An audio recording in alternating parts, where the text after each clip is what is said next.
The story takes us back to 1985 in a rural area of Canada where a tragic incident happens at a farmhouse. When the police arrive, they find that 3 family members, the parents and their young daughter, have lost their lives. Only one child survives. She is a little girl named Jane, holding a sharp object and clearly terrified. Jane has no immediate family left except her uncle, so the police inform him about what happened. Even the officers are confused, as there is no clear explanation for how such a terrible event occurred. What really happened in that farmhouse remains a mystery. The story then moves 25 years later. Jane is now an adult, married, and has a young daughter named Alice. She works as a photographer and is deeply interested in capturing old, abandoned houses. Because of a head injury in childhood, Jane has lost almost all memories of her past. She only knows that something terrible once happened to her family. The injury also causes memory issues in her daily life, like forgetting birthdays, meetings, or picking up Alice. This creates problems for her husband, Alan, and they sometimes argue, but they still love and support each other. The opening scenes help us understand Jane's mental and emotional state. From her conversations, it becomes clear that abandoned houses strongly attract her, especially because of the stories connected to them. One day, Jane explores a rural area with Alice. Alice is bored, while Jane photographs abandoned houses. During this trip, one place stands out more than the others, an old farmhouse that draws Jane in. They go there. Jane takes photos, and Alice wanders around. Even though no one else is present, Alice starts talking as if someone is there. She also finds a jackstone. After finishing her work, Jane calls Alice, and they return home. Later, Alice keeps thinking about the farmhouse and even asks for its records. Sometime after that, the doorbell rings. Jane checks, but finds no one. Only a box tied with a red ribbon. Inside is a jackstone, which surprises her. She also notices a small centipede, which scares her. Jane assumes it is just a prank and ignores it. That night, Jane murmurs in her sleep. Alice comes to her after wetting the bed. The next day, Jane forgets to pick Alice up from school. Alan gets angry and Jane apologizes, but this is not the first time. Jane is deeply lost in thoughts about the farmhouse photos. While driving to pick up Alice, she suddenly sees a young girl on the road. Jane slips into a trance-like state, causing a car accident. The girl then disappears, proving she was never really there. Jane is rushed to the hospital with serious head injuries. For some time, she cannot recognize her husband or daughter. The doctor tells Alan that the crash has affected her old brain injury, and her memory may take months to return. Soon after, a psychiatrist named Liam meets Jane. She says she feels exhausted and remembers only her middle name. As he leaves, he briefly touches Jane, making his character feel unsettling. After Liam leaves, Jane again sees the young girl and follows her outside, but the girl vanishes. Alan and Alice arrive soon after and feel relieved when Jane starts recognizing them. However, Alice still needs to remain in the hospital. That evening, Liam conducts a therapy session to help Jane's memory. Later, there is another knock at the door. Jane opens it, but finds no one, only a small box tied with a red ribbon. Liam asks her to open it. Inside are a small ballerina toy and a photo of the same farmhouse. When Jane notices the date on the back, she feels something is terribly wrong. That night, Alan and Alice are alone at home. Alan finds documents at the door. They are the farmhouse records Jane had requested, the same place that attracted her. The next day, Alan visits Jane at the hospital and tells her about them. Shockingly, the farmhouse is registered in Jane's name. It is also where the tragedy happened 25 years ago, and it turns out to be her childhood home. Jane doesn't remember requesting the records, and Alan is confused as well. They argue briefly, but Alan later apologizes. It is revealed that the property has been managed for 25 years by Jane's uncle, Patrick, which surprises her. Liam advises Jane to talk to Patrick and, if possible, visit the house to help her memory return.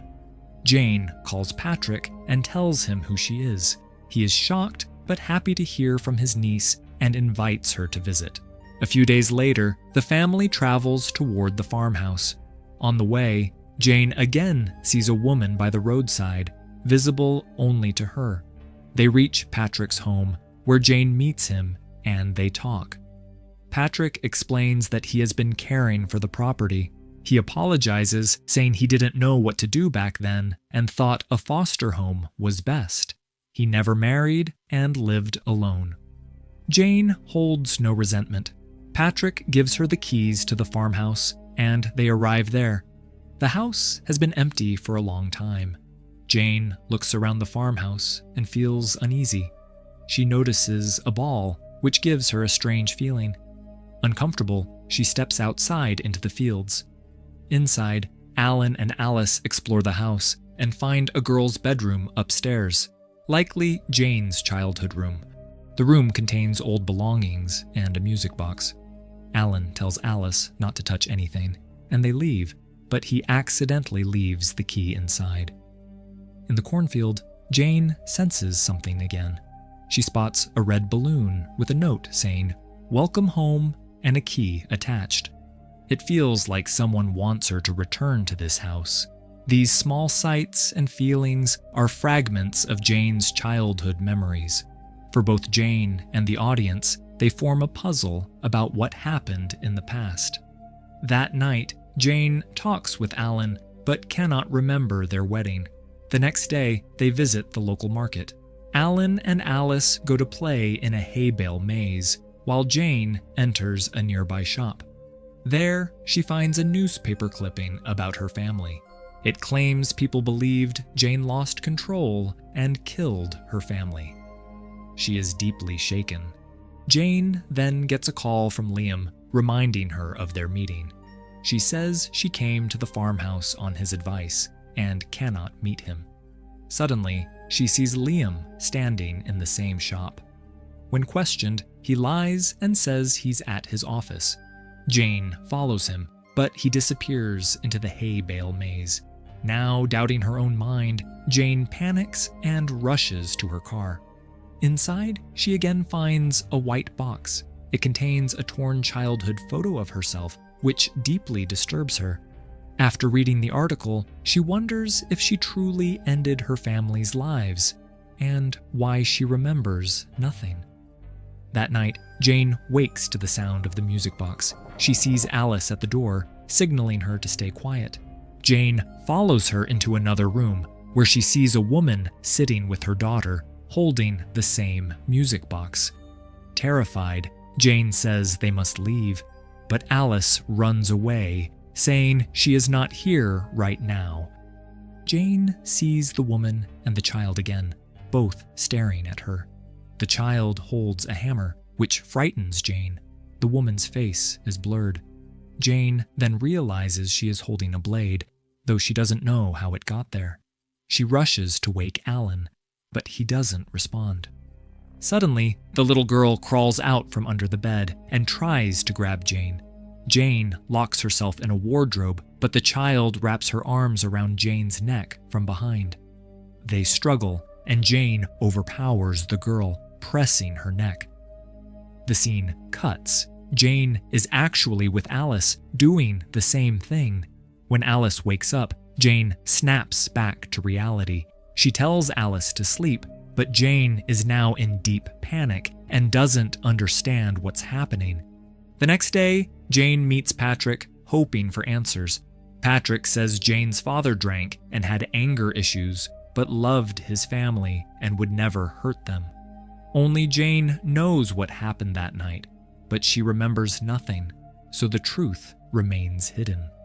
What troubles Jane most is losing memory of such a major event. Back home, she tells Alan she wants to leave. as the place is worsening her state. Alan agrees to leave that afternoon and takes Alice to the lake, leaving Jane alone. Jane goes to the locked room and opens it with the key from the red balloon. It is her childhood bedroom. She realizes the girl in her visions is her younger sister, Susie. Jane sees Susie running toward the shed and follows her. Inside, Jane finds a box with an inhaler, a key, and random items. She then hears Susie's scared voice, warning her to hide because the monster is coming. Jane and Susie hide under a sheet. They hear someone approaching, and Susie tells Jane to run. Jane panics but gets stuck in the sheet, which strangely feels much larger. After struggling, she suddenly finds herself outside in the cornfield. There, she sees the same box with the same blade inside. Terrified, Jane runs back into the house. At the same time, Alice tells Alan about fairies. She says a lady appears in her dreams, tells stories, and warns that her mother will hurt her. Alan is shocked. Alice adds, the real danger is a monster in their bedroom, not Jane. Back home, they prepare to leave. Nearby, Liam watches them from a distance. Jane hears Alice singing and follows the sound. She sees Susie, who says they cannot let her leave. Alice calls out, and when Jane asks about the song, Alice says she doesn't know. Jane snaps and grabs Alice by the neck, but Alan arrives, and Jane comes back to her senses. They argue. At the car, Alan finds the tires slashed with a Swiss knife, same Swiss knife from Jane's visions. Suddenly, they hear Alice screaming inside. She says the monster is chasing her. Alan tries to calm her, but Alice has a severe asthma attack, something she never had before. Jane realizes it's the same condition Susie had. Alan rushes outside to get help, but all the doors slam shut. Jane understands the entities won't let them leave. She steps back and tells Alan to take Alice and go. The door opens. Alan escapes with Alice. Jane tries to follow, but the door slams shut again. Jane is left trapped inside the house alone. Jane waits, unsure what will happen. The lights flicker and a note falls near her. It reads, "Tag, you're in." Jane realizes the game has begun. She sees Susie running upstairs and follows. Using a key, Jane opens the music box and finds the second piece of the photo from the white box. To her shock, the photo shows Liam. It was a family photo, so his presence makes no sense. Susie crawls out from under the bed and warns that the monster is coming. Jane hides under the bed. A man enters and sits on it. From his words and actions, it's clear he is behaving inappropriately toward a child. Terrified, Jane tries to flee.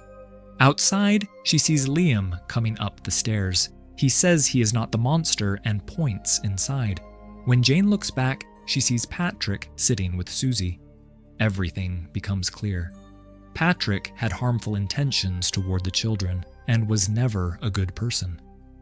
Jane then remembers what truly happened that night. In the flashback, Jane's parents return from a party. Jane's father is revealed to be Liam, now dead, explaining that Jane has been seeing his spirit, visible only to her. Drunk, Liam lies down. Meanwhile, Patrick is in Susie's room, as he often watched the children when the parents were out. Hearing her parents, Susie calls for her mother. Patrick tells her to stay quiet, but Jane's mother comes upstairs holding a hammer and immediately senses something is wrong. She tells Patrick to stay away from Susie. A struggle follows, and Patrick strikes her with the hammer, taking her life instantly. Young Jane, hiding under the bed, witnesses it all and is left deeply traumatized. During the incident, all the objects Jane later finds were already there. At the same time, Susie has an asthma attack. Young Jane panics and runs outside, with Patrick chasing her. Susie struggles to breathe, but her inhaler is out of reach, and she cannot use it. As a result, Susie dies. Patrick goes to the bathroom, where Jane stands holding a blade. When he approaches, Jane strikes his hand and escapes. Meanwhile, Liam wakes up and follows the noise upstairs. Jane collides with him while running, and both fall down the stairs. Liam dies instantly from a head injury, while Jane is knocked unconscious after a severe blow. This injury causes her to lose all memory of that night. When Patrick comes downstairs, he believes both are dead. He places the hammer in Liam's hands, making it look like Liam caused everything. After Patrick leaves, Jane regains consciousness. She sees her father covered in blood and collapses in shock. This is the same scene shown at the beginning of the film. Now, Jane remembers everything. She understands who the real villain was and what truly happened. Jane sits beside Liam and says he should have told her the truth. Liam explains he wanted her to see it herself so she could remember. He tells her only she can free them as they are trapped here, which is why they needed her to return. Jane becomes emotional and apologizes for coming back so late. She sees Susie and her mother, Jenny, there too. Then Alan enters and says Alice is safe. Jane tells him everything will be fine. As they prepare to leave, Jane asks about Alice. Alan replies that he left Alice with Patrick. Hearing this, Jane panics. She immediately gets into the car and drives toward Patrick's house. At the same time, we see Patrick with Alice, ready to repeat the past. The spirits had already warned Alice not to trust Patrick, but she is just a child and doesn't fully understand. Patrick notices Jane and Alan approaching his house. He picks up a weapon and tells Alice to go with him to the barn, calling her Susie. Alan runs inside, and Patrick fires at him, but Alan survives. Alan begs Patrick not to hurt Alice. Patrick says he wants another chance, and just as he is about to harm Alan, Jane strikes him from behind with a shovel, knocking him unconscious. When Patrick wakes up, he is inside Jane's childhood bedroom. Jane has brought him there. She opens the music box, and the song Lavender's Green starts playing, the same song heard throughout the film. Patrick realizes what is about to happen. He tells Jane that it was his fault and begs for forgiveness. As Jane walks out, she tells him to say that to them. The door closes, signaling that her family's revenge is finally complete. Now, the spirits will take their revenge. Jane walks out of the house feeling an unusual sense of peace. Her family's souls are finally at rest. She then visits the graves of her parents and Susie, a deeply emotional moment. Jane places a family photograph there and walks away. The film ends with Patrick's screams echoing in the background.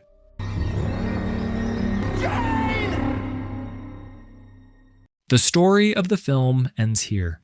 Everything after this is my personal thoughts, some questions, and a bit of information related to the film. What feels strange is that no one ever showed Jane a photo of her father earlier. Even if we assume she had lost her memory, she should still have known that she once had a family. It's odd that over all those years, she never tried to learn who her family was or what had happened to them. Another strange thing is that the authorities never properly investigated the case.